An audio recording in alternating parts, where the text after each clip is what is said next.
Yes my dear students, आज मैं आपके सामने वर्क पावर और एनर्जी का जो नीट में या पिछले सालों में पूछे जाते थे AIPMT का, उनकी प्रॉब्लम्स को कॉन्सेप्चुअल वे में मैं आपके साथ डिस्कस करूँगा, ताकि आप जो थ्योरी पिछले क्लासों में मेरे द्वारा आपने पढ़ा और उसे अच्छी तरह से समझा, उसका एप्लीकेशन यहाँ पर हम करके देख सकते हैं।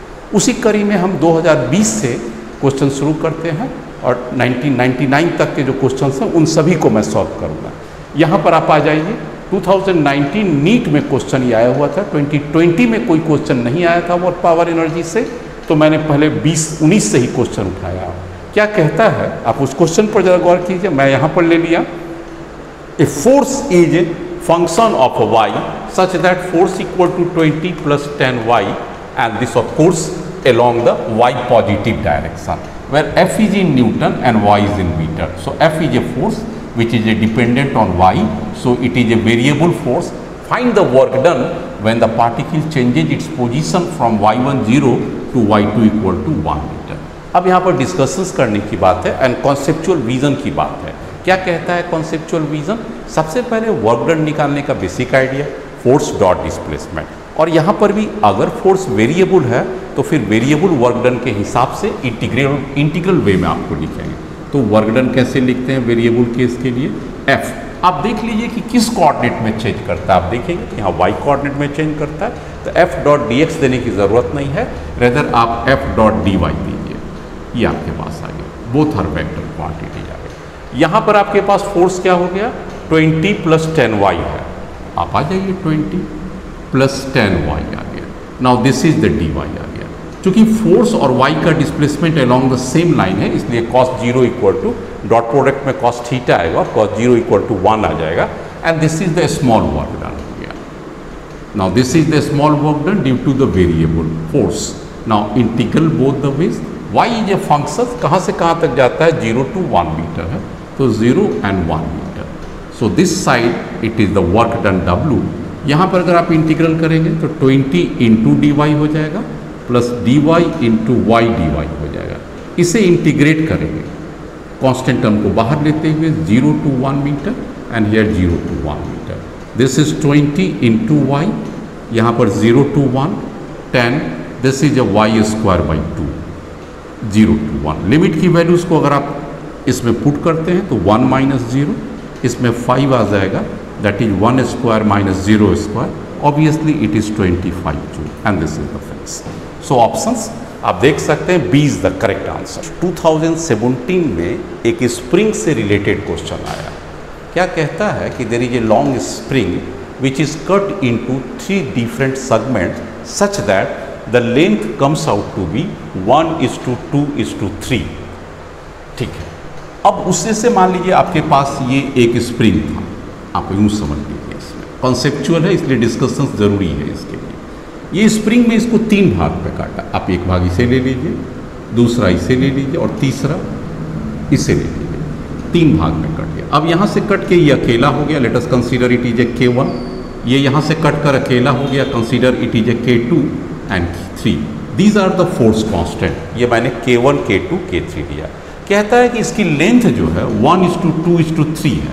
मतलब अगर इसकी लेंथ को x ले लें, इसकी रेशियो को 2x ले लें और इसकी 3x ले लें और इन तीनों को डिवाइड करेंगे तो 1:2:3 में आ गया। यहाँ तक आपके पास का आ गया। अब आप एक कॉन्सेप्ट को याद रखिए, इससे पहले भी मैंने डिस्कस किया है और वो डिस्कशंस आपके लिए भी इम्पॉर्टेंट है कि K1 इंटू x1, अगर कोई स्प्रिंग का स्प्रिंग कांस्टेंट या फोर्स कांस्टेंट K1 है और स्प्रिंग की लेंथ x1 है, तो दूसरा में क्या आ जाएगा? K2 into x2। और अगर कोई और भी है तो हम उसे भी दे सकते हैं like wise, K3 into x3।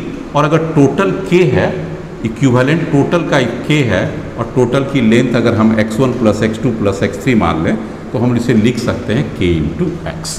अब यहाँ पर क्या है कि ये x1 हो गया, ये x2 हो गया, ये x3 हो गया और ये K1 हो गया, K2 हो गया, K3 हो गया। इसको जरा सा सिंप्लीफाइड फॉर्म में लिखिए तो क्या हो जाएगा? K1 as it is K1, x1 के जगह पर आप क्या लिख सकते हैं? x, K2 के जगह पर K2, x2 के जगह पर आप लेंथ लीजिए 2x, K3 force constant third part का जिसकी सेगमेंट लेंथ है 3x, and this must be equal to total spring force constant and total length कितना हो जाएगा, that is x1 plus x2 plus x3, 3 to 5x6, तो this is 6x। यहाँ पर आप देख लीजिएगा 3 to 5x6 और टोटल इसका स्प्रिंग कांस्टेंट क्या था according to the question k। तो जब 6x देते हैं तब उसकी स्प्रिंग की कांस्टेंट k है। ये फॉर्मूला पर आपको बहुत सारे क्वेश्चन आते हैं और आप कॉन्सेप्ट यहाँ पर मजबूत कर लीजिए। चलिए आगे बढ़ते हैं। अब हम ये देखना चाहते हैं कि K1 का K से ओरिजिनल जो फोर्स कांस्टेंट है उससे क्या रिश्ता डेवलप होता है। तो आप ये देख सकते हैं, इससे और इसे कैंसिल कर सकते हैं। तो what is K1 value, it is 6K। What is K2 value, अगर इसे लेंगे तो ये x से वो x कटेगा, 2 से 3 हो जाएगा, तो this is 3K। And similarly what is K3 value, तो K3 इक्वल टू x से x कटेगा और दिस इज 2K। ये आपके पास आ गया। तो आप K1 जो कटा वो सेगमेंट आया जिसकी x लेंथ था, उसकी आपके पास force constant K1, K2 and K3। अगर ये भी क्वेश्चन आपको आ सकता है, बल्कि मैं तो आपके साथ ये भी कहता हूँ कि मैंने सेम क्वेश्चन को सॉल्व किया था IIT JEE के मेंस में, और वहाँ पर इन्होंने केवल छोटा पार्ट ही आया था। यहाँ तो आपका लंबा क्वेश्चन है। अब क्या कहता है, they are connected in parallel and series. First कहता है they are connected in series. Series का मतलब ये इस तरह की कनेक्शंस हो गए, ऐसे वाले, they are connected in series. मैंने इसे सीरीज में कन्वर्ट, और इसकी इक्विवेलेंट हो गया K डैश। अब K डैश की वैल्यू क्या आ जाएगा, तो ये सीरीज की कनेक्शन को आप याद रखिएगा, this is equal to 1/K1 plus 1/K2 plus 1/K3। Now K1, K2, K3 की वैल्यूज आपके पास सामने है। This is 6K, this is 3K and this is 2K। बात अगर एलसीएम की करें तो 6K इज द एलसीएम, यहाँ पर 1 plus 2 plus 3। So what is the K equivalent, that is equal to K dash for series, and this is 6K/6। 6K/6, 6 से 6 कटा, K जो आपको पहले से ही पता था कि उसकी वैल्यू क्या आएगा, मैंने चेक कर लिया यहाँ पर। चलिए अब क्या कहता है कि ऐसे ही कनेक्शंस को पैरेलल में कनेक्ट कीजिए। ये इस तरह से कीजिए, 1, 2 एंड 3। यहाँ पर अलग अलग वैल्यू है, ये K1 है, ये K2 है, K3 है। They are connected in parallel. अब मैंने तीनों को पैरेलल में कनेक्ट कर दिया, और आप जैसे ही पैरेलल में कनेक्शंस करते हैं तो K इक्विवेलेंट का याद रखिएगा, this must be equal to K1 plus K2 plus K3। क्योंकि लोडिंग अगर देंगे तो इक्वली इसमें लोड आएगा, इसलिए इक्वली अमाउंट्स ऑफ डिफ्लेक्शन होने के कारण फोर्स K1x हो जाएगा। मतलब कि K1x, K2x, K3x आएगा।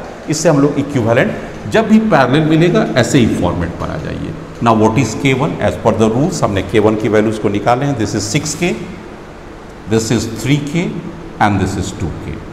अगर आप इसे ऐड करते हैं तो 11K आ गया। नाउ पूछता है आपसे इस क्वेश्चन में कि what is the ratio of K dash divided by K double dash. K dash की वैल्यू में K है और K डबल डैश जो पैरेलल में आया है, this is 11K। Now these two are getting cancelled, 1:11 is the answer. So choice C is the correct answer. आप उसमें से सी चॉइस 1:11 को करेक्ट कीजिए। नेक्स्ट क्वेश्चन पर फोकस कीजिए। नीट के 2013 की क्वेश्चन है, बहुत सिंपल क्वेश्चन है। सिंपल इन द सेंस है कि ये यूनिफॉर्म फोर्स लग रहा है। कैसे यूनिफॉर्म है? Force has a 2 different components along x direction and y direction, 3I + j Newton. This is the unit vector and mass of the particle is 2 kg। Because of this force, इस force के कारण, suppose कीजिए पहला coordinate इसका यहाँ पर दिया हुआ है, ये फोर्स यहाँ पर, और ये बाद में यहाँ पर चला जाता है। Late us suppose this coordinate, तो ये पोजीशन दिया हुआ, position vector r1 and r2, और ये पार्टिकल A से B तक चला जाता है, अलोंग दिस रूट हो जाता है। ये उसका ओरिजिन हो गया। तो कहता है फोर्स इस पर लगा, दिस इज द फोर्स। इस फोर्स के कारण पार्टिकल A से B तक आता है। So what is the displacement r? r must be equal to position vector का डिफरेंस आना चाहिए। So what is this r2? 4I + 3j - k। आप लिख सकते हैं 4I + 3j - k unit vector, और इसमें कितना आ जाएगा? That is -2a and -k। अगर इस वेक्टर्स को मैं सिंप्लीफाई करूं तो 4I में से 2I चला गया, 2I, 3j में से कोई j नहीं है, तो दिस इज + 3j और this is -2k। 2I, 4I में से 2I हो गया, + 3j, minus of minus editions हो गया, इसलिए 2k आ गया। सो this is the displacement vector. ये क्या था बच्चे लोग? पोजीशन वेक्टर, ये क्या था, बी पोजीशन वेक्टर, और पार्टिकल कहाँ से कहाँ मूव किया, ए से पार्टिकल बी तक चला गया और उसकी पोजीशन वेक्टर आर आ गया। Now the force vector is also given 3i + j। So what is the work done, ये वर्क डन में फोर्स क्या है, कांस्टेंट है, यूनिफॉर्म है ये, और कोई यूनिफॉर्म रहे तो वर्क डन में कोई इंटीग्रेशन नहीं, F.r। अब सीधा सीधी कीजिएगा। नाउ F और R का डायरेक्शंस क्या होगा, अलोंग द सेम वे, दोनों के बीच में, तो आप F.r का आ जाइए यहाँ पर। F की वैल्यूज को आपने लिख सकते हैं वेक्टर में 3i, और यहाँ पर आ गया j हो गया। डॉट प्रोडक्ट को दीजिए और पोजीशन वेक्टर को लिखिए 2i + 3j - 2k, of course unit vector है ये।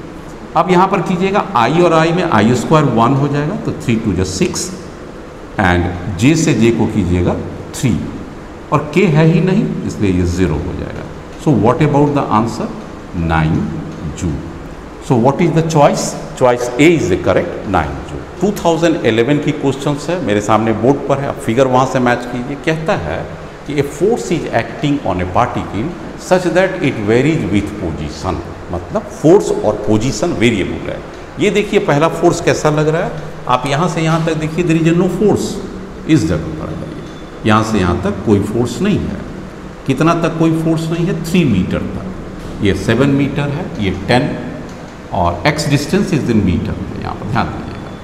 अब क्या कहता है कि यहाँ पर फोर्स लगा आपको 3 मीटर पर, कितना लग रहा है, 2 newton. There after up to 7 metre पर ये फोर्स कांस्टेंट है, and then force gradually decreases in a uniform way from 7 metre to 12 metre में ये 2 न्यूटन से फिर 0 न्यूटन आ गया। अब मैं कहाँ पर कॉन्सेप्ट की डिस्कशंस करूँ तो हमेशा याद रखिएगा कि work done is equal to area traced by force and displacement. तो जो फोर्स और डिस्प्लेसमेंट का एरिया है विथ ए प्रॉपर साइन के साथ आप लिखिएगा। प्रॉपर साइंस का मतलब ये है कि अगर फोर्स पॉजिटिव है तो work done by the force is a positive, और अगर फोर्स निगेटिव है तो work done by the force is a negative. तो एरिया क्या देगा यहाँ पर, कॉन्सेप्चुअल बात क्या है कि area of force and displacement is equal to work done with proper sign, with proper sign.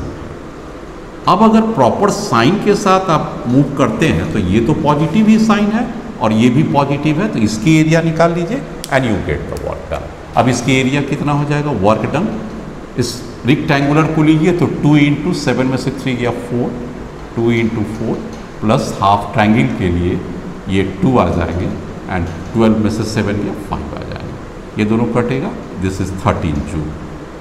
So the answer is positive plus 13 joule. से जरा इस क्वेश्चन पर गौर कीजिए, 2010 में आया हुआ है नीट के एग्जाम में। कहता है देयर इज ए प्लेट, कैसा शेप है आप देख सकते हैं, this is a cuboid, cuboid में आ गया।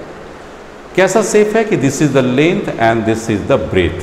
तो लेंथ क्या है, लेंथ की डायरेक्शन क्या है, अलोंग द हॉरिजॉन्टल ग्राउंड है, आप देख सकते हैं। The length of the plate B is along the horizontal ground, and its width, ये वाला बीट को हाइट जो ले रहे हैं, this height is given, height is perpendicular to the floor और ग्राउंड। तो B क्या है, B is on the ground, और A क्या है, परपेंडिकुलर टू द ग्राउंड है, और M क्या है, मास है। पूछता है कि जब मैं इसे पलट दूं, पलट देने का मतलब क्या होगा कि अब A से वो B पर चला, अभी क्या है, इस पोजीशन पर है। अब कहता है इसे टर्न कर देने के लिए, साइड को चेंज करते हुए इसे टर्न कर देना है, और टर्न करके आपके पास ये पोजीशन आ गया। अब ये पोजीशन क्या हो गया, ये B इस साइड आ गया, जो आपने ये B को देखा था खड़ा हो गया, और ये वाला हाइट आपके पास आ गया, A आ गया, एज यूजुअल आ गया, एंड मास रिमेन सेम। तो देयर आर 2 डिफरेंट पोजीशन। कहता है इसको इस तरह से टर्न करने में कितना वर्क डन लगेगा। ये सिंपल सा क्वेश्चन है। लॉजिक क्या है या इसके पीछे थॉट क्या है, वर्क डन, जब भी आप कभी वर्क डन करेंगे तो उसकी एनर्जी में कोई चेंज हुआ है आप चेक कर लीजिए। तो यहाँ पर किस चीज़ में एनर्जी हुआ, काइनेटिक एनर्जी की बात नहीं कर रहा है, क्योंकि वेरी स्मूथली और स्लोली कर रहा है। तो किस चीज़ में चेंज हुआ है, this is in a potential energy. तो हमेशा याद रखिएगा work done equal to change in kinetic energy, और पोटेंशियल एनर्जी भी लेंगे तो यहाँ पर पोटेंशियल एनर्जी लीजिए। पोटेंशियल एनर्जी कितना हो जाएगा यहाँ पर, अभी इसके पास पोटेंशियल एनर्जी कितना है, mg, और उसकी हाइट को ले लीजिएगा तो a/2 इनिशियल, इस केस के लिए, केस 1 के लिए ले लीजिए, वर्क डन फॉर 1 के लिए, तो m और g हो गया, उसकी मास हो गया, और इसकी हाइट कितना है, a है, तो उसके सेंटर से लीजिए हाइट आप, तो सेंटर से जमीन की हाइट लेंगे तो मेरे पास कितना हो जाएगा, a/2। So the potential energy that is A gravitational potential energy. ये मैंने अभी पहले ग्रेविटेशनल पोटेंशियल एनर्जी निकाल ली है, gravitational potential energy for one position. अब जरा इसका निकालिए तो gravitational potential energy, gravitational potential energy किसके लिए हम बात कर रहे हैं, फॉर टू पोजीशन के लिए, इसको हम लोग टू पोजीशन कहते हैं, तो फॉर टू के लिए। इसका भी मास तो वही है, acceleration due to gravity, weight भी वही रहेगा, लेकिन इसकी बात अब इसकी सेंटर यहाँ आ गई, तो जमीन से इसकी कितनी ऊंचाई हो गई, that is A b/2। This is the second and this is the first. अब हमारा वर्क डन क्या होता है, work done in changing it's status या पोजीशन, तो that is must be gravitational potential energy final minus gravitational potential energy initial. Final कितना है, mg b/2 minus mg a/2। mg अगर mg/2 कॉमन ले लीजिए तो आपके पास क्या आ गया, b-1, and this is the work done. मतलब लॉजिक क्या हो गया, अगर इसकी डिस्कशन पॉइंट पर आ जाए, कंसेप्चुअल डिस्कशंस की बात करें, तो work done equal to changing potential, जब काइनेटिक एनर्जी में कोई परिवर्तन नहीं आ रहा है। नेक्स्ट क्वेश्चन को जरा गौर कीजिए, क्या कहता है, 2011 में क्वेश्चन है कि there is a planet, around this planet, आप कंसीडर कर सकते हैं कि ये खुद अर्थ भी हो, अर्थ ले लीजिए इसे, जिस पर मैंने उंगली रखा हूँ, प्लैनेट, एंड कहता है क्वेश्चन में a moon is orbiting around its circle. अब एक मून है जो इसके सर्कल में चारों ओर घूम रहे हैं, the orbital radius is r, mass of the moon is m and the mass of the planet is m. There is a force of attraction between the moon and the planet, and this force of attraction has been called, according to the question, Fg. Now you know the the moon will move on a tangential velocity, with a tangential velocity, okay, and the force is acting, that is a centripetal force is acting towards the planet, and this is a Fg. Now what about the work done? Work done is equal to force dot displacement. Now this force, displacement and cos theta. So be careful, force is along the center, that is it is a normal, and what about the velocity? Velocity is tangential. So what is the angle between the force and displacement? This is 90 degree.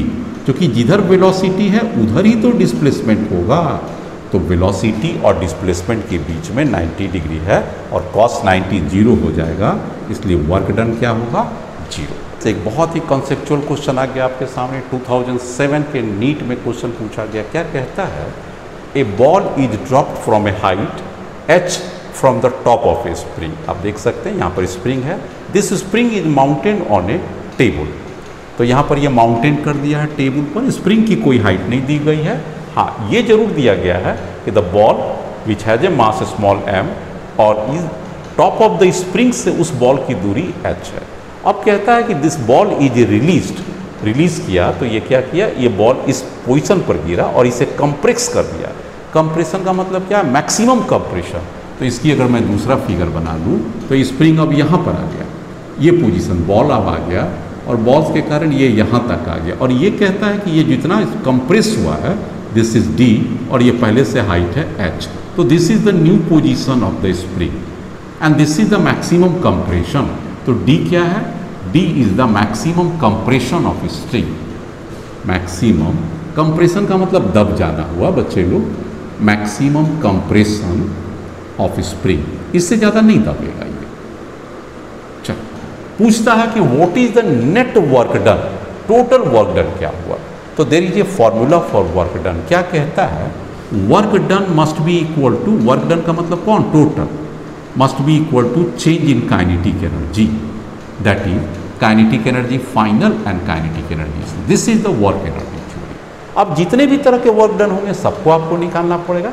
अब ये ball क्या था, this is at a rest है, और जब ball ने इसे finally compress कर दिया तब भी इसकी फाइनल वेलोसिटी क्या है, जीरो। इसका मतलब क्या हो गया, काइनेटिक एनर्जी फाइनल भी जीरो, काइनेटिक एनर्जी इनिशियल भी जीरो, क्योंकि half of M U square और half of M V square है ना। What is the work done? अब आप जरा वर्क डन को चेक कीजिए ना इस पर, तो ग्रेविटी फोर्स नीचे लग रहा है और ये बॉल यहाँ तक आ गया, तो कितना डिस्प्लेसमेंट हुआ? M G H plus D. तो यहाँ पर दो तरह के वर्क डन हो गए, work done by gravity and work done by spring force, and this must be equal to 0। ये आपके पास आ गया, तो this is the net work done आ गया। तो नेट वर्क डन का ये क्या हो गया? नेट वर्क डन या total work done. This is the net work done, और ये नेट वर्क डन होता है चेंज इन काइनेटिक एनर्जी, उसको छोड़ दीजिए, वो तो 0 है ही। अब ये नेट वर्क डन कितना आ गया हमारे पास? नेट वर्क डन में ग्रेविटी ने mg मास हो गया इसका, तो वेट हो गया mg, और डिस्प्लेसमेंट क्या हो गया? h plus D. तो ये हमारे पास एक हो गया ग्रेविटी के द्वारा। स्प्रिंग फोर्स का डायरेक्शन किधर है आप देख सकते हैं, spring force is acting this, ये kx हो गया स्प्रिंग फोर्स का, और इसके कारण कितना डिस्प्लेसमेंट हुआ? तो dx डिस्प्लेसमेंट होगा। तो इसमें स्प्रिंग फोर्स के द्वारा का डायरेक्शन किधर है? Minus kx into D x, और ये स्प्रिंग कितना दब गया है? 0 से x तक दबा है। आप जरा साइन को चेक कीजिएगा, फोर्स स्प्रिंग का किधर लग रहा है? ऊपर, और डिस्प्लेसमेंट कितना दबा? नीचे, और कितना डिस्प्लेसमेंट है? d तक। तो x की वैल्यू क्या हो जाएगी यहाँ पर? d तक आ जाएगा। इसको अगर सिंप्लीफाई कीजिएगा तो क्या हो जाएगा? mg h plus D minus k d square by 2, and this is your answer. So this is the work done total या नेट वर्क डन। नेट का मतलब ही होता है इफेक्टिव वर्क डन, और कोई वर्क डन नहीं लग रहा। पूछेगा कोई और, फ्रिक्शन, एयर रेसिस्टेंस, ये सब नेग्लिजिबल है, वी डू नॉट कंसीडर। जब तक देगा नहीं तब तक आप कंसीडर कीजिए। 2019 का ये क्वेश्चन आया, वेरी रिसेंट क्वेश्चन है। कहता है आप देख सकते हैं स्प्रिंग है, उसकी नेचुरल लेंथ कितना है? L, ठीक है, अभी विदाउट एनी लोडिंग है। अब क्या हुआ? इसी लोडिंग को यहाँ पर, इसी स्प्रिंग को लोड किया गया विथ ए मास m, तो एक ग्रेविटी फोर्स कितना लगेगा? mg। और अब कहता है कि ये L डिस्टेंस का डिस्प्लेसमेंट लेते हुए इक्विलिब्रियम पर आ गया, तो क्या इसमें कोई एनर्जी स्टोर हुआ? Yes, there is energy store. कौन सा एनर्जी स्टोर होगा? This much of the potential energy. इसके पास कितना एनर्जी आ जाएगा? Potential energy stored in a spring. अब अगर हम बात करें कि ये पोटेंशियल एनर्जी कितना इसमें स्टोर्ड हो जाएगा, तो आप याद रखिएगा gravitational potential energy equal to क्या हो जाएगा? यहाँ पर फोर्स जितना आपने लगाया, और इसका एवरेज डिस्प्लेसमेंट कितना हो गया? तो 0, और यहाँ पर L आ गया। आप ले लीजिए 0 प्लस L/2। दिस इज, ये फोर्स का मतलब कौन सा फोर्स हो गया? मैं इस फोर्स की बात कर रहा हूँ जो आपने ग्रेविटी फोर्स के, और जो भी एक्सटेंशन हुआ उसकी हाफ वैल्यू या एवरेज वैल्यू ले लीजिए। तो 0 plus L/2, force equal to क्या हो गया? mg into L/2। तो this is the gravitational potential energy stored. किस में स्टोर्ड हो जाएगा? स्प्रिंग में। इसके पीछे लॉजिक क्या है? आप ये लॉजिक समझ सकते हैं कि आप जब इसे यहाँ पर छोड़ते हैं तो ये इस पोजीशन में आ गया, तो there is a loss in a gravitational potential energy, and this much of energy has been stored in a spring. और वो एनर्जी कितना हो जाएगा? क्योंकि इसका डिस्प्लेसमेंट वास्तव में स्प्रिंग का कितना हुआ है? यहाँ पर देखिए तो स्प्रिंग का ये पॉइंट देखिए तो स्प्रिंग का कुछ नहीं डिस्प्लेस किया, और दूसरा पॉइंट देखिएगा तो यहाँ पर आ गया। मतलब पूरे स्प्रिंग का आप ये नहीं कह सकते कि पूरा स्प्रिंग लेंथ L एक्सटेंड हुआ है, बल्कि आप ये कह सकते हैं कि उसका एवरेज लेंथ L एक्सटेंड हुआ है, और एवरेज के लिए। तो इसका मतलब हो गया, हमेशा याद रखिएगा वर्क डन बराबर क्या होता है? अगर किसी स्प्रिंग को लोड किया जाए तो वर्क डन होता है force displacement divided by 2, that is average value. तो दिस इज योर आंसर। 2010 में ये कॉन्सेप्चुअल क्वेश्चन आया आपके सामने, बहुत अच्छा क्वेश्चन आया, थोड़ा सा नयापन लेके आया। क्या कहता है कि this is a potential energy, so on the Y axis this is the potential energy, and on the X axis it is a position r। अब कहता है graph is plotted and you can see it from this way. For the position r0 the potential energy is 3u0, for position 2r0 position u0, for position 3r0 potential energy 2u0, and the position 4r0 it is a no more given। अब आपसे क्या कहता है? what is the speed किसका? Particle का, जिसका potential energy change कर रहा है विथ पोजीशन, कब के लिए? 3r0, मतलब इस पोजीशन पर, इस पोजीशन पर 3r0 के पोजीशन पर आपको बताना है what is the speed of a particle of mass m and initial speed is 0। Very simple. क्या कहता है कि change in a potential energy must be equal to gain in kinetic energy. तो दिस इज द रूल। क्या कहता है? Change in kinetic energy must be equal to gain in potential, loss in potential energy.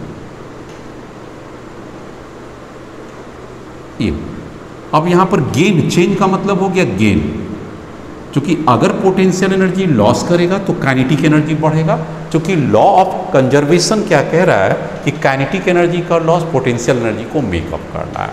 चलिए, initial kinetic energy कितना हो जाएगा? 0, क्योंकि initial speed इसकी जुड़ी है। तो फाइनल कितना हो जाएगा? Half m, and let us suppose v is the speed final. Now what is the gravitational potential energy का लॉस कहाँ से कहाँ तक का निकालना है? From position r0 to 3r0। तो आपके पास है यहाँ पर 3u0 है और इस 3r0 पर आपकी क्या है? 2u0। So what is change in potential energy? 3u0 minus 2u0। Now what is the speed? This speed square equal to u0 into 2m। So what is the final speed? v 2u0 by m and under root. So this is your correct answer. बहुत easy question आता है, कहता है कि ये vertical circular motion से question उठाया गया है। कहता है particle whose mass is m is wheeled on a circular path on the vertical plane. तो ये जो मास है, जो बॉल आप देख सकते हैं, ये वर्टिकल प्लेन में रोटेट किया जाता है। इसकी कई पोजीशंस आते हैं, एक यहाँ पर आएगा, एक यहाँ पर आएगा। मैं क्रिटिकल पोजीशंस की बात कर रहा हूँ। ये सबसे टॉप पर आ गया और ये सबसे बॉटम पर आ गया, और आप इसे एक कांस्टेंट वेलोसिटी से मूव कर रहे हैं। Everywhere it moves with A magnitude of a constant velocity. तो कहता है कि इस जगह पर अगर ये रस्सी टूटेगा तो इसमें से किस पोजीशन पर पहले टूटेगा? ए पर, बी पर, या सी पर, या डी पर? ठीक है, तो आप सबसे पहले निकालिए कि where is the tension maximum. तो टेंशन मैक्सिमम के लिए क्या करेंगे? इसकी मास अगर m दिया हुआ है बच्चे लोग, तो एक ग्रेविटी फोर्स किधर लगेगा? mg लगेगा। अब चूंकि ये सर्कुलर मोशन में जा रहा है और ये सेंटर O है, तो एक आउटवर्ड फोर्स भी लगेगा, दैट इज mv²। और अगर इसकी रेडियस को r मान लें तो r है। So what about this tension? ये टेंशन को अगर TA मान लें तो what is tension A? mg plus mv² by r, ये आ जाता है। अगर मैं इस पॉइंट पर निकालूं तो कितना टेंशन आएगा? यहाँ पर देखिए एक फोर्स लगेगा m इंटू जी, और ये इस साइड लगेगा सेंटर से अवे mv² बाई r। तो अगर मैं इसे TB का नाम दूँ तो व्हाट इज TB? तो ये हो जाएगा mv² बाई r। और अगर मैं TD का भी नाम दूँ तो वो भी वही आएगा mv² बाई r। लेकिन अगर मैं TC का, टेंशन किधर होता है? Towards the centre. आप जानते हैं सर्कुलर मोशन में सेंट्रीपिटल फोर्स किधर लगता है? Towards the centre. तो what about the TC? mg देखिए नीचे लगेगा, और जो सेंट्रीफ्यूगल या आउटवर्ड फोर्स होंगे वो mv² आगे लगेगा। चूंकि ये अपनी जगह पर ही नाच रहा है, इसलिए हम लोग कह सकते हैं TC plus mg, this must be equal to mv² by r। So what is this TC? This is mv² by r minus of mg।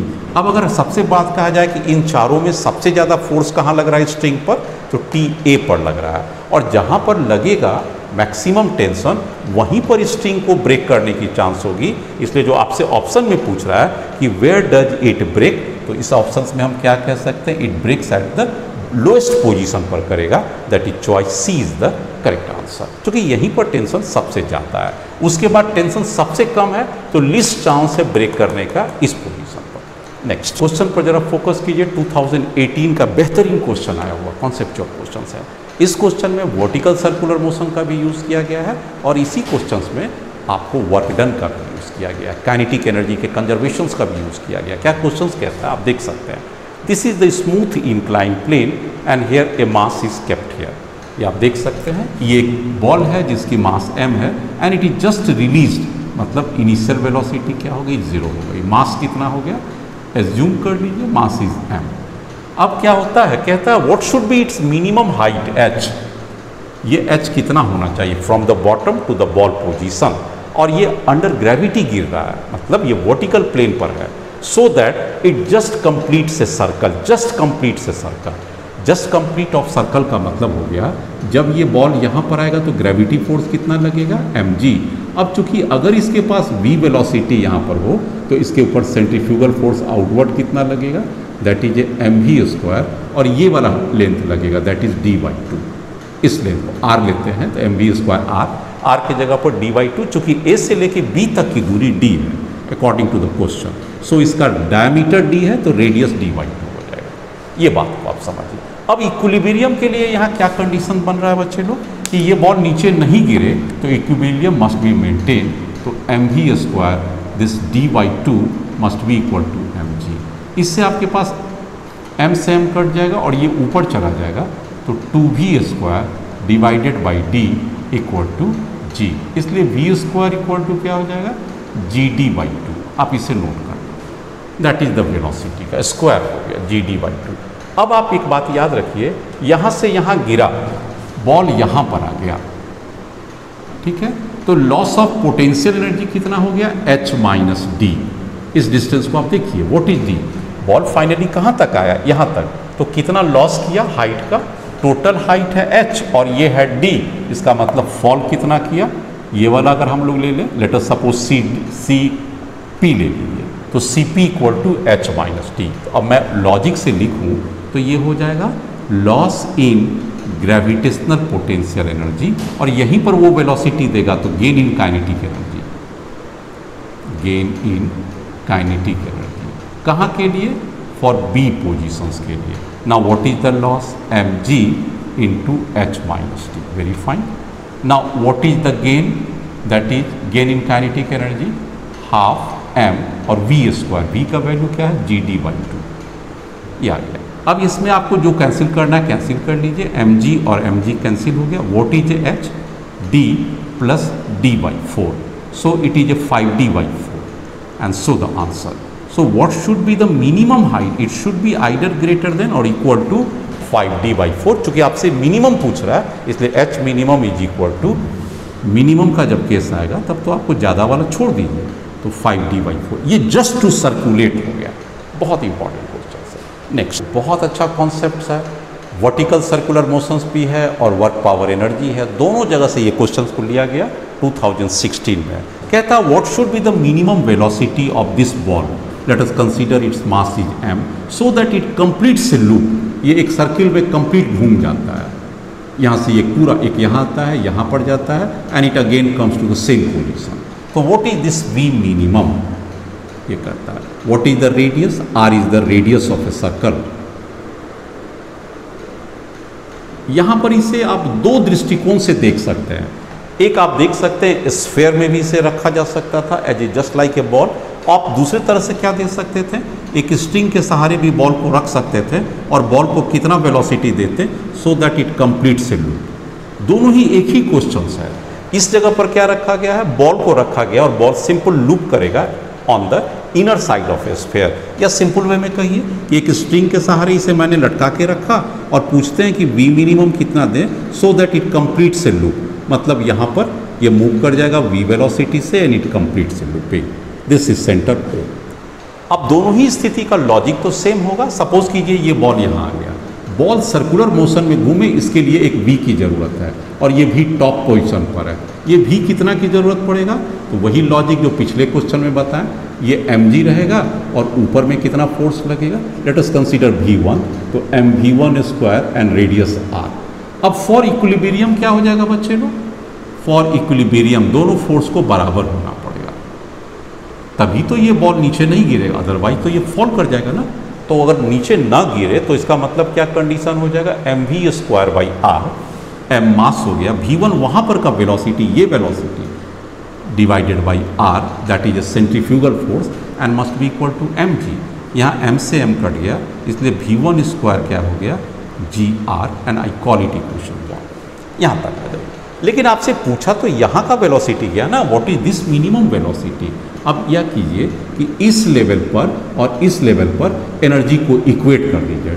कौन सी एनर्जी को, मैकेनिकल एनर्जी। मैकेनिकल एनर्जी कैसा हो गया कि यहाँ पर का टोटल एनर्जी और पोटेंशियल एनर्जी, इसको रेफरेंस ले लीजिए और इस हाइट पर पोटेंशियल एनर्जी h क्या हो जाएगा, 0 हो जाएगा, और इस हाइट पर h की वैल्यू क्या हो जाएगा, 2r हो जाएगा, क्योंकि r रेडियस और ये भी r रेडियस।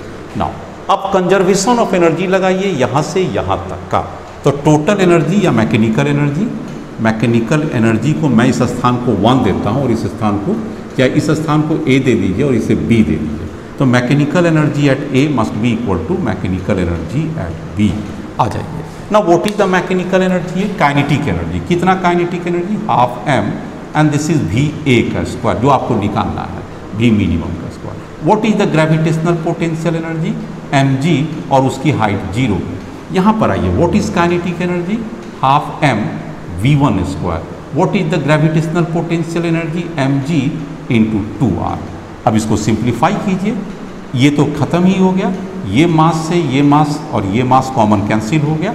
अब आपके पास क्या है? 1/2 है, 2 से पूरा मल्टीप्लाई कीजिए तो ये क्या हो जाएगा? va square. उधर 2 से मल्टीप्लाई कीजिएगा तो ये v1 स्क्वायर हो जाएगा, और उधर से 2 से मल्टीप्लाई कीजिएगा तो 4gr आ जाएगा। Now what is a va square, जो आपको निकालना है? v1 स्क्वायर gr आपके पास आ गया है, और दिस इज 4gr आ गया है। अगर दोनों को ऐड करेंगे तो 5gr आ जाएगा। इसलिए what is the velocity at a position पर, लोएस्ट बॉटम पोजीशन पर, that is 5gr under root. तो this trick you must remember. और मैं तो कहता हूँ कि आप याद ही रखिए ना, ये तो इतना बड़ा कॉन्सेप्ट है कि आपको मिनिमम वेलोसिटी कितना देना पड़ता है? ऑल टाइम 5gr, तो ये सर्कुलर मोशन में करेगा, याद रखिएगा। और अगर आपने 2gr तक ही यहाँ पर दिया तो ये क्या करेगा? इसके हाफ पर से आके रिटर्न हो जाएगा, याद रखिएगा। आप अगर केवल 2gr देते हैं, मतलब ये मैंने ये थ्योरी सर्कुलर मोशन में काफ़ी डिटेल में पढ़ाया है कि अगर आपकी वेलोसिटी कहाँ पर, बॉटम पर less than equal to 5gr और यहाँ पर less than equal to 2gr देते हैं, तो ये लोअर हाफ में ऑसिलेट करेगा। ये यहाँ तक, मतलब यहाँ तक, इससे यहाँ से यहाँ तक पर चला जाएगा, सर्किल में नहीं जा पाएगा बल्कि यहाँ तक आएगा। और अगर आपने, मतलब कि ये क्या करेगा? बॉल ऐसे करके जाएगा, यहाँ पर जाएगा, यहाँ से ये पैराबोलिक पाथ पर होते हुए फिर ये ऐसे पहुँच जाएगा इस पोजीशन पर। लेकिन अगर आपने अपनी वेलोसिटी को भी बॉटम पर अगर लेस देन 2gr दिया, तब क्या करेगा? ये आपके लोअर हाफ पोर्शन पर ऑसिलेट करता हुआ रहेगा। ये डिटेल मैंने आपको वर्क पावर एनर्जी के साथ साथ सर्कुलर मोशन के भी, वो भी वर्टिकल चैप्टर में पढ़ाया था। नेक्स्ट 2016 का बेहतरीन क्वेश्चन है, कॉन्सेप्ट के साथ आया हुआ। क्या कहता है कि this is a circular motion, A particle of mass m है, moves on a circular motion with A tangential acceleration at, यहाँ पर दिया हुआ। और पार्टिकल के मास कितना है आप देख सकते हैं, 10 × 10⁻³ kg। What about the radius of this circle? This is again given r, I call capital R, and you can see 6.4 × 10⁻, and the A tangential is constant. Then कहता है कि अगर ये 2 कंप्लीट रिवॉल्यूशन ले लिया, 2 रिवॉल्यूशन लेने पर kinetic energy क्या आता है? Kinetic energy after 2 revolution is equal to 8 × 10⁻⁴ joule. तो कहता है what is the tangential acceleration, आपका at कितना होगा, इसकी वैल्यू बताइए। तो मेरे ख्याल से ये अपने आप में ही बहुत आसान क्वेश्चन है। कैसे आसान क्वेश्चन है, एक एक करके मैं ब्यौरा देता हूँ इसका। टेंजेंशियल एक्सीलरेशंस आपको निकालना है और ये मूव करता हुआ जाता है, तो एक कंप्लीट रिवॉल्यूशन में कितना डिस्टेंस करेगा? 2πr। इसलिए 2 रिवॉल्यूशंस में इसकी डिस्टेंस, सर्कुलर डिस्टेंस या लीनियर डिस्टेंस क्या हो जाएगा? 2 × 2πr, that is equal to 4πr। इसे मैंने ले लिया। अब क्या कहता है? इनिशियल वेलोसिटी इसके पास 0 है, याद रखिएगा। तो इनिशियल काइनेटिक एनर्जी भी कितना है इसके पास? 0। अब ये at के साथ घूम रहा है, तो एक फॉर्मूला आप लगा सकते हैं, v² = u² + 2a tangential × displacement s। Now what is the v²? आपको काइनेटिक एनर्जी फाइनल दिया हुआ आप देख सकते हैं, तो काइनेटिक एनर्जी फाइनल है तो हम उसके हिसाब से निकाल सकते हैं। यहाँ पर कितना हो जाएगा? Half mv²। इससे आप आ जाइए काइनेटिक एनर्जी फाइनल को। यहाँ पर आपके पास m की वैल्यू भी दिया हुआ है, as per the question 10 × 10⁻³ kg। Now v², तो v² कितना हो जाएगा? इजीली देख सकते हैं, 2 × 8 16 × 10⁻⁴ डिवाइडेड बाई 10 इंटू 10⁻³ v²।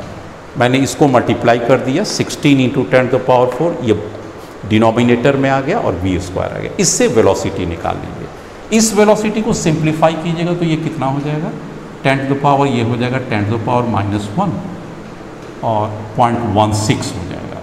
इसका मतलब v का वैल्यू कितना हो जाएगा, 0.4 मीटर पर सेकेंड। तो दिस इज द वेलोसिटी आ गया। कौन सी वेलोसिटी है बच्चे लोग, दिस इज टेंजेंशियल वेलोसिटी हो गया। अब इस टेंजेंशियल वेलोसिटी की वैल्यू पुट कर दीजिए, 0.4 इंटू 0.4, इनिशियल वेलोसिटी आपके पास 0 है, 2, ए टेंजेंशियल आपको निकालना है, and what is the S, S 2 revolution में 4 पाई, तो दिस इज 4 पाई, और आर की वैल्यूज आप यहाँ से उठा लीजिए, 6.4 इंटू 10⁻² मीटर में आ गया। इससे आप सिंप्लीफाई कीजिएगा, दिस इज 0.1 मीटर पर second square, and so the problem is solve. हाँ, इसको बनाने का एक और भी तरीका हो सकता है। What is the second method, वो भी आप डिस्कस कर लीजिए। Second method from work energy से भी हो सकता था। कैसा हो सकता था, टोटल वर्क डन टोटल जितना भी फोर्स कर रहा होगा must be changing kinetic energy. Now what is the work done, दो वर्क डन कर रहा था, वर्क डन टेंजेंशियल फोर्स के द्वारा and work done centripetal force के द्वारा। सेंटीपीटल फोर्स किधर लग रहा है बच्चे लोग, AC, टेंजेंशियल किधर लग रहा है, AT। तो अब आ जाइए, दोनों के द वर्क डन होगा change in kinetic energy. Kinetic energy final आपके पास दिया हुआ है 8 इंटू 10⁻⁻4, और काइनेटिक शुरू में 0 है चूंकि इट स्टार्टेड फ्रॉम रेस्ट हो गया। Now what is the tangential work done, tangential work done में लेंगे तो force tangential into displacement tangentially, और work done by the centripetal force कितना हो जाएगा, 0, क्योंकि सेंटीपीटल फोर्स इधर लगता है और डिस्प्लेसमेंट इधर है, एंगल 90 है, तो वर्क डन कभी भी नहीं होता है सेंटीपीटल फोर्स के द्वारा। So 8 into 10⁻⁻4। Now what is the mt, this is a mass into AT, और d कितना मूव किया है, तो 4 pi, 2 pi r into T, but 4 pi r हो गया, and this must be equal to 8 into 10⁻⁻4। यहाँ पर आपके पास सब कुछ दिया हुआ है, m का वैल्यू कितना दिया हुआ है, तो 10 into 10⁻³ AT is the all time required into 4 pi का जब value 3.14 and r 6.4 into 10⁻², and this must be equal to 8 into 10⁻⁴। इस लॉजिक से भी करेंगे तो 0.1 मीटर पर सेकेंड स्क्वायर आ जाएगा। ये वर्क एनर्जी थ्योरम और ये सिंपल लीनियर मोशन से मैंने कर दिया। दोनों ही अपना कॉन्सेप्ट इंपॉर्टेंट है, आप दोनों को इंटरसेप्ट कीजिए और दोनों को समझिए। नेक्स्ट क्वेश्चन, 2015 में ये क्वेश्चन आया हुआ था। क्वेश्चन क्या कहता है, ए particle of mass 10 kg is moving along the x positive direction with a constant velocity 10 meter per second. So, okay. Now there is a retarding force F such that it is equal to 0.1 x joule per meter. और ये अपनी position को change करता है, x equal to 20 metre से x equal to 30 metre, तब उसका final kinetic energy क्या होगा, kF मतलब kinetic energy. Initial kinetic energy आप क्या ले लीजिएगा, it is initially it started from rest है, initial kinetic energy is equal to 0, इस बात को ले सकते हैं, मतलब इनिशियल स्पीड भी 0 हो गया। अब आ जाइए, यहाँ फोर्स दिया हुआ है and it is subjected to 1x है। वर्क डन क्या हो जाएगा, क्या ये हम माने कि यूनिफॉर्म फोर्स लग रहा है या नॉन यूनिफॉर्म है, तो this is a non uniform rather variable force है, और ये क्या है, एक्सीलरेशन नहीं है, इट इज द रिटार्डेशंस है। और जब अगर रिटार्डेशंस होगा तो फॉर्मेट में आप माइनस साइन का प्रयोग जरूर करें। ये जानबूझकर इस साइन को छुपाया गया है रिटार्डेशन कह के, अदरवाइज सीधे लिखना चाहिए था कि force is equal to -0.1x। खैर, ये रिटार्डिंग फोर्स हो गया, this is the variable force हो गया। तो अब हमारा वर्क डन क्या होगा, एक स्मॉल डिस्प्लेसमेंट dx करेगा और इसको इंटीग्रेट करेंगे, so you get the work done, और जो वर्क डन होगा वो चेंज इन काइनेटिक एनर्जी, और आपका आंसर आ जाएगा। Now what is to be, integration का लिमिट क्या होगा, lower limit 20 metre and upper limit 30 metre. अगर इसे मैं सिंप्लीफाई करूँ तो क्या हो जाएगा, 0.1 into x²/2, putting the upper limit 20 and 30। अगर मैं बात करूँ 0.1 डिवाइडेड बाई 2 हो जाएंगे, यहाँ पर 3 900 एंड 400 500 हो जाएगा। This is the work done. अब वर्क डन क्या होता है बच्चे लोग, सिंपल होता है चेंज इन काइनेटिक एनर्जी। इसको अगर सिंप्लीफाई करें तो कितना हो गया, -1 इंटू 250 हो जाएगा, दैट इज -25 जूल। ये वर्क डन। अब अगर मैं बात करूं कि what is the work done, तो एक लॉजिक क्या आता है, work done must be equal to change in kinetic energy. आ जाइए, now what is the work done, minus 25 joule. What is the final kinetic energy that is to be required? Now what is the initial kinetic energy? Half. M कितना दिया हुआ है इसका 10 kg और V है 10, तो आपके पास क्या आ जाएगा 100। इसे अगर मैं सिंप्लीफाई करूं तो कितना आ जाएगा 1002 500 और इस साइड आ जाएगा तो 500 minus 25 that is 475 joule positive kinetic energy and this is the final. So this is one of the important conceptual question. मैंने इसमें क्या किया, पहले वर्क डन निकाल लिया, वर्क डन वेरिएबल फोर्स है उसके अनुसार निकाल लिया, and from the work energy theorem work done equal to change in kinetic energy, work done minus 25 joule है, के फाइनल निकालना और हाफ मास m है और वेलोसिटी 10 है, उसका square 100 and this is next.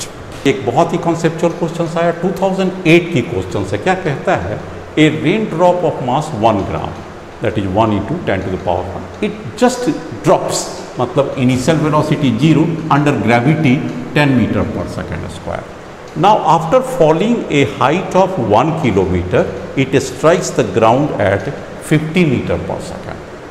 ठीक है, तो पूछता है what is the work done by the gravity and what is the work done by the resistive force. यहाँ रेसिस्टिव कौन सा हो जाएगा, एयर रेसिस्टेंस है दोनों के द्वारा, क्योंकि इसमें मैं मान के चलता हूँ कि काफ़ी ऊंचाई पर है तो एयर रेसिस्टेंस भी इफेक्टिव है यहाँ पर। Now what is the work done by gravity, सबसे पहले इसको निकालिए। फोर्स ग्रेविटी का किस साइड लग रहा है आप देख सकते हैं, डाउनवर्ड लग रहा है, और कितना हाइट तक गया h, तो वर्क डन क्या हो जाएगा mg डॉट h, डॉट का मतलब यहाँ पर cos 0 डिग्री है तो mg हो जाएगा। m की वैल्यू 1 × 10⁻³ g की वैल्यू 10 और h की वैल्यू 10⁻³ मीटर है किलोमीटर से, इसलिए ये 10 जूल हो जाएगा। This is the work done by gravity. तो पहला आपका ऑप्शन तो आ गया कि work done by the gravity is 10 joule. Now from the work energy theorem क्या कहता है, टोटल वर्क डन, तो कौन कौन वर्क डन है, work done gravity, work done resistive force, and this must be equal to change in kinetic energy half m, final velocity v² and initial velocity u²। Work done equal to change in kinetic energy. Now what is the work done by the gravity 10, what is the work done resistive, that is the required. Now what is the velocity, half m as usual 1 × 10⁻³ and v square, what is a v, 50 square that is 2500 and this is the 0 value. Now अगर आप इसको simplify करते हैं तो आपके पास आ जाएगा work resistive force का वैल्यू कितना आ जाएगा। अगर मैं रेसिस्टिव फोर्स की ले लूँ तो ये उस साइड चला जाएगा और आपके पास आ जाएंगे, इसको सिंप्लीफाई कीजिए तो ये आपके पास आ जाते हैं 10⁻², 1/2 × 2.5 दैट इज 1.25 और यहाँ पर 10 आ गया। So what is done by the resistive force is equal to 1.25 - 10 8.75 joule with negative sign. Of course अगर ये 10 उस साइड जाएगा 8.75 and so this is your answer. What is the work done by the gravity force, simple way में ले लीजिए तो this is 10 joule.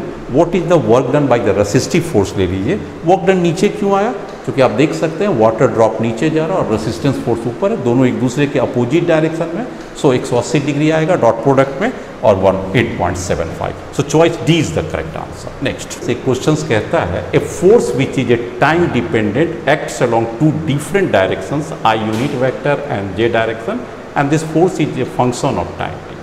Acts on a mass 1 kg, कहता है what is the power which is a function of time t, मतलब power निकालना है, this should be the function। Answer आ जाइए। क्या आपका कॉन्सेप्ट कहता है पावर के लिए, मैंने आपसे डिस्कस किया theory, power is equal to force dot G product होता है, दिस इज द पावर। अब चूंकि पावर और वेलोसिटी दोनों एक ही डायरेक्शंस में है, फोर्स और वेलोसिटी एक डायरेक्शन में है, आप यहाँ पर रहने दीजिए फोर्स और वेलोसिटी का। How can you find this force value, अगर मैं यहाँ पर फोर्स की बात करूँ तो फोर्स को आप ले लीजिए, इक्वेशन 1 पुट कीजिए और फोर्स को ले लीजिए। फोर्स क्या है 2ti + 3t² j। Now this force is nothing but mass into acceleration, so this is 2ti + 3t² j। Now what is the mass? You can see from the top 1 kg. So once again acceleration equal to 2ti plus 3t square. This is the acceleration. Can you find the velocity? Yes. How? See the value. dv by dt equal to 2ti plus 3t0. So this dv is equal to 2t into dt I plus 3t square into dt(j). अगर इसे integrate करेंगे तो आपको इसे भी integrate करना पड़ेगा, इसे 0 to t and 0 to v. So what is the velocity which is a time dependent? 2t square by 2 plus 3tq by 3. This is I unit vector j. This is getting cancelled. So what is the velocity vector? t square I plus tq j. This is the second equation. And you know this is the power f dot v. तो अगर power की चर्चा किया जाए यहाँ पर f की जगह पर इसे उठा लीजिए 2ti, this is 2ti plus 3t square j. This is f. Now dot product. What is the velocity? t square I plus tq j. अगर इसे आप मल्टीप्लाई करते हैं डॉट में तो क्या हो जाएगा 2tq i डॉट i खत्म हो गया एंड 3t स्क्वायर तो 3t5 and this is the force, this is the power, sorry, this is the power. So what about the power? 2tq plus 3t5 and choice C is your correct answer. So just choose the choice C. Next question पर focus कीजिए. 2013 में question आया हुआ है. A body has a mass m, it has a initial velocity 0 at time t equal to 0. Its mass is acted upon by instantaneous power of a constant magnitude p. Then how the velocity varies with time, that you have to establish the relation. So what is this? Power instantaneous कितना होता है हम लोग ये जानते हैं. This must be equal to f dot. यहाँ पर आ जाइए. अब इसमें क्या दिया हुआ है? f dot v में पावर को रहने दीजिए, आपको वेलोसिटी निकालना. तो इस फोर्स को डिलीट कीजिए इन टर्म्स ऑफ वेलोसिटी. तो अब क्या करें? एक आइडिया आपके पास. Force can be written as a mass time acceleration, चूंकि यहाँ पर एक्सेलरेशन कांस्टेंट है. अब पी नॉट इक्वल टू ले लीजिए मास और एक्सेलरेशन को आप लिख सकते हैं dv by dt and this v. Cross multiplication कर लीजिए, पी नॉट बाई m आ जाएगा और ये dt हो जाएगा and this is v dt. Now just integrated. कहाँ से कहाँ तक करेंगे? इनिशियल वेलोसिटी 0 है, फाइनल v है, initial time t equal to 0 है और फाइनल टाइम t है. अब ये क्या हो गया? P nought M into T हो गया. ये क्या हो गया बच्चे लोग? V square by 2 with proper limit हो गया. अगर इस लॉजिक से हम लोग आ जाएं तो मेरे पास क्या हो जाता है? P nought by M into 2t equal to V square. So what is the V? V equal to 2 P nought by M under root into T का पावर हाफ. ये वैल्यू पूरा कांस्टेंट है, इसलिए v is equal to t का power half and so the choice C B is the correct answer. Next 2008 में एक बहुत ही conceptual question आता है. ये क्वेश्चन किस पर आधारित हो जाए आप जरा ध्यान से देखिएगा. तो ये एक डैम से पानी को गिराकर hydrostatic energy, hydro electric energy को प्रोड्यूस करने की विधि बताया गया है. क्या कहता है? Water is allowed to fall from a height of a 60 metre. That is dam के ऊंचाई से पानी को गिराया गया and this dam height water is 60 metre. What is the quantity of a flow of a water? Q 15 kg per second of water is coming down. अब ये पानी गिरा और किस पर गिरता है? ब्लेड पर गिरता है. तो this much of A gravitational potential energy converts into the rotational kinetic energy and it turbine starts rotating. अब आप हायर लेवल में पढ़ेंगे टरबाइन को रोटेट्स करने से क्या होता है? It cuts the magnetic flux in a coil and so EMF is produced and electricity is generated. तो ये पार्ट आपसे नहीं पूछा है. पूछा है कि गिरने के बाद इसके पास जो एनर्जी जनरेट होती है उसमें से 10% लॉस हो जाएंगे due to friction and other ways. तो आपके पास अवेलेबल एनर्जी कितना हो गया? 90% of the gravitational potential energy. अब आप ग्रेविटेशनल पोटेंशियल एनर्जी का 90% निकाल लीजिए. ग्रेविटेशनल पोटेंशियल एनर्जी क्या हो जाएगा? mgh. m mass, g acceleration due to gravity और h हाइट ऑफ फॉल. 90% है रेदर, तो 0.9 हो जाएंगे. m मास कितना है? 15 kg. g कितना है? 10 और h कितना है? 60 मीटर. और इसे गिरने में कितना देर लगता है? पर सेकेंड है. आप ये देख सकते हैं 15 kg पर second. So what is the power so developed 1 second. अगर आप इसे देते हैं, मल्टीप्लाई करते हैं, तो ये आ जाएगा 8.1 kilowatt. This is the answer. इस तरह से बच्चे लोग आपने देखा कि आपका, मैंने नीट के अब तक जितने भी क्वेश्चन पूछे गए हैं, लगभग 20 ईयर्स के क्वेश्चन हैं मेरे पास में, ये कलेक्टेड क्वेश्चन हैं। उनमें मैंने सभी का क्वेश्चंस का डिस्कशंस किया आपके साथ कॉन्सेप्चुअल वे में। कल के वीडियोस में मैं फिर आपके साथ आता हूं, जहां पर मैं एम्स के सारे क्वेश्चंस को, जो लगभग 30 ईयर्स के पूछे गए हैं, अपने लास्ट जब तक वो एम्स चला करते थे, उन सारे क्वेश्चन को आपके साथ आऊँगा और कॉन्सेप्चुअली आपके साथ डिस्कस करते हुए सॉल्व करूँगा, ताकि आपका जो कॉन्सेप्ट पहले पिछले क्लासों में आपने सीखा है वो आपका रिइंफोर्स्ड हो जाए और आप स्वतः इस बात के लिए तैयार हो जाएं कि अब किसी भी तरह के क्वेश्चन पूछे जाएंगे वर्क एनर्जी और पावर से मैं जरूर करूंगा और सक्सेसफुली करूंगा। Thank you very much for watching.